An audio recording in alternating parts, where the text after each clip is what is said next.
अस्सलाम वालेकुम। तस्लीम्स खजाना में आप सभी का इस्तकबाल है।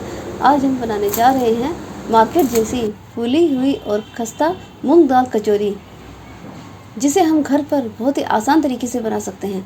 तो चलिए मूंग दाल कचौरी बनाना शुरू करते हैं। मूंग दाल कचौरी बनाने के लिए हम 1 कप धुली हुई मूंग की दाल लेंगे और आप देख सकते हैं ग्राम में देखें तो ये दाल 200 ग्राम है। मूंग दाल कचौरी में हम बेसन भी डालेंगे और बेसन हम 1/3 कप लेंगे और ग्राम में देखिए यह बेसन 40 ग्राम है। अब हम एक बाउल लेंगे और इसमें हम दाल डालेंगे। दाल को हम 3-4 बार साफ पानी से वॉश कर लेंगे। इस धुली हुई दाल को हम आधे घंटे के लिए सोक करने के लिए रख देंगे ताकि ये थोड़ी सी फूल जाए। कचौरी का डो तैयार करने के लिए हमने 4 कप मैदा लिया है और ग्राम में देखें तो यह मैदा 500 ग्राम है। इसे हम मैदे वाले चालनी से छान लेंगे। इसमें हम 1 टीस्पून नमक डालेंगे और आधा कप घी डालेंगे और ग्राम में देखें तो यह घी 100 ग्राम है। इन दोनों चीज़ों को हम मैदे में अच्छे से मिक्स कर लेंगे। आप घी की जगह तेल भी डाल सकते हैं, लेकिन घी डालने से हमारी कचौरियाँ ज़्यादा खस्ता बनेगी और अच्छी लगेगी खाने में भी। दोनों चीज़ों को हमने मैदे में अच्छे से मिक्स कर लिया है।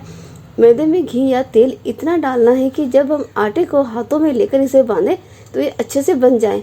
अब हम 1 कप पानी लेंगे और थोड़ा थोड़ा पानी डालकर इसका एक सॉफ्ट डो तैयार करेंगे।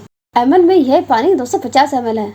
कचौरी के लिए डो हमेशा सॉफ्ट ही लगाया जाता है, जैसे हम रोटी का आटा गूंथते हैं वैसे। 1 कप पानी डालकर हमने डो तैयार कर लिया है।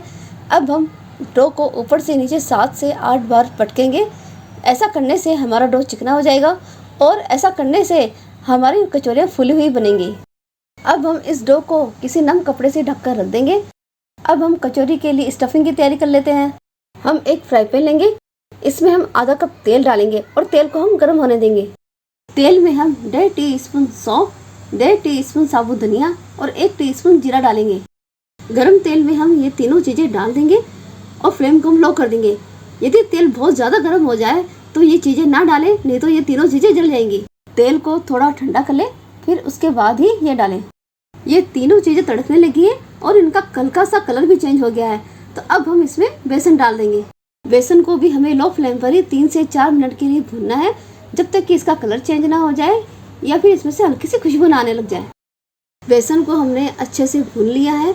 इसका हल्का सा कलर भी चेंज हो गया है। ज़्यादा कलर चेंज नहीं करना है, सिर्फ हल्का सा ही करना है। भीगी हुई मूंग की दाल को हम पानी के साथ ही इसमें डाल देंगे।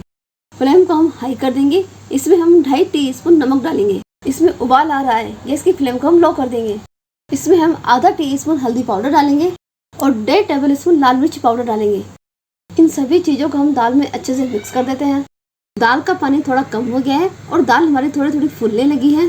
दाल में थोड़ा सा पानी है, पहले हमने आधा कप जितना पानी डाला था, इसमें हमें और पानी ऐड नहीं करना है। दाल को हम अब ढक देते हैं। फ्लेम को हम लो ही रखेंगे। अब दाल को हम चेक कर लेते हैं। दाल हमारी अच्छे से पक चुकी है।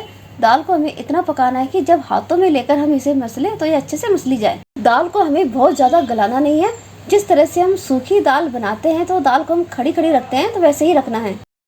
अब हम इसमें 2.5 टीस्पून अमचूर पाउडर डालेंगे और 1/4 टीस्पून गरम मसाला डालेंगे। इन दोनों चीज़ों को मिक्स कर देंगे और फ्लेम को हम हाई कर देंगे। और हाई फ्लेम पर दाल को हम तब तक भूनेंगे जब तक कि हमारी ये स्टफिंग बिखरी बिखरी नहीं हो जाती है।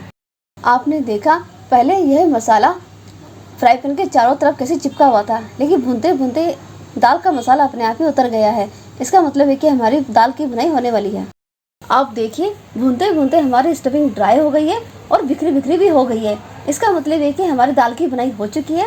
अब हम गैस की फ्लेम को बंद कर देंगे और इसे ठंडा होने देंगे। जब तक हमने स्टफिंग तैयार की तब तक हमारा यह आटा भी तैयार हो चुका है। इसे हम 2-3 मिनट और मसल लेते हैं। अब हम इस आटे से पहले लोइयां बनाकर तैयार कर लेते हैं। इस तरह से हम सारी लोइयां बनाकर तैयार कर लेंगे। 500 ग्राम मैदे से हमने 14 लोई बनाकर तैयार की है और एक लोई 58 ग्राम की है। इन्हें हम 10 मिनट के लिए ढककर रख देंगे। हमारी स्टफिंग भी ठंडी हो चुकी है। आप देखिए ठंडी होने के बाद ये स्टफिंग और भी बिखरी बिखरी हो गई है। अब हम इस स्टफिंग से गोले बनाकर तैयार कर लेते हैं। जितनी हमने लोइयां बनाई है उतने ही हमें इससे गोले बनाने हैं। स्टफिंग का एक गोला 37 ग्राम का है। स्टफिंग को हमें हाथों में अच्छे से दबाकर गोले बनाने हैं। यदि इससे गोले ना बने तो आप थोड़ा सा पानी का छींटा भी दे सकते हैं। इस तरह से हम 14 गोले बनाकर तैयार कर लेंगे। हमने स्टफिंग से सारे गोले बना लिए हैं। अब हम एक लोई लेंगे। लोई को हम हाथों से इस तरह से थोड़ा सा बड़ा करेंगे आप चाहे तो इसे बेलन से ही बड़ा कर सकते हैं, लेकिन हमारा आटा इतना सॉफ्ट होता है कि यह हाथों से भी इजीली बड़ा हो जाता है। अब हम स्टफिंग की एक गोली लेंगे और इसे लोई के ऊपर रखेंगे। इस तरह से प्लेटें डालते जाएंगे और अंगूठे से स्टफिंग को अंदर दबाते जाएंगे। आप देखिए, आपको समझ में आ रहा होगा अच्छे से कि मैं किस तरह से बंद कर रही हूँ।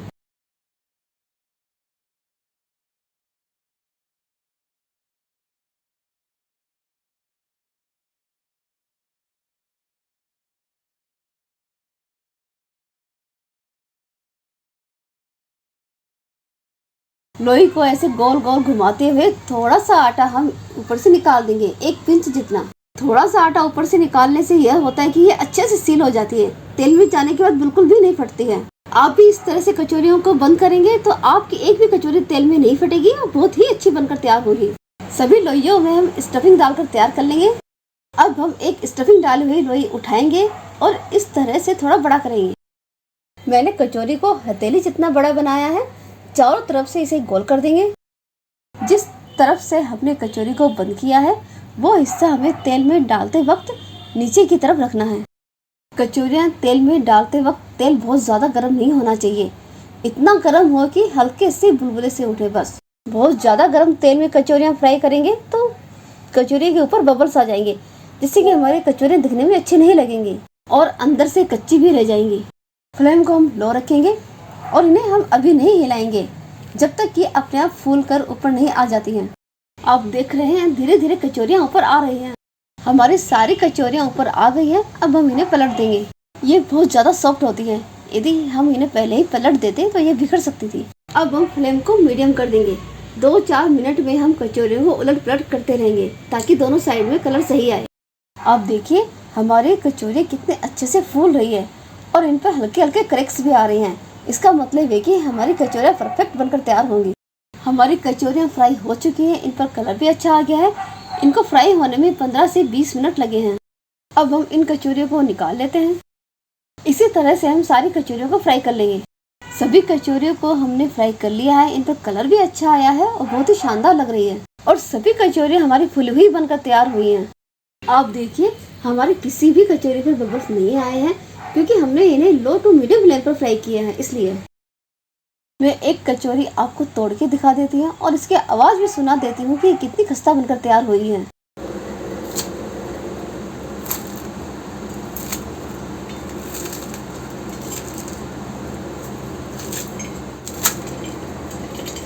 देखा, आवाज़ सुन के ही लग रहा है ना कि ये कितनी खस्ता बनी है। आप मूंग दाल कचौरी को अमचूर की चटनी, इमली की चटनी, हरे धनिए की चटनी या फिर आलू की सब्जी के साथ सर्व कर सकते हैं। किसी के भी साथ खाएं, यह खाने में लाजवाब ही लगेंगे। आप इस तरह से कचौरियाँ बनाएंगे तो आपकी कचौरियाँ एक ही बार में परफेक्ट बनकर तैयार होगी। क्वांटिटी की डिटेल आप डिस्क्रिप्शन में देख सकते हैं। आप इस रेसिपी को बनाइए, अपनी फैमिली के साथ एंजॉय कीजिए। मेरी ये रेसिपी आपको पसंद आती है तो इसे लाइक कीजिए, शेयर कीजिए, क्योंकि खुशियाँ बांटने से ही बढ़ती है। मेरे चैनल को सब्सक्राइब करें। कोई क्वेरी है तो प्लीज़ कमेंट जरूर करें और ऐसी मज़ेदार रेसिपीज़ के लिए मेरे चैनल पर बने रहिए।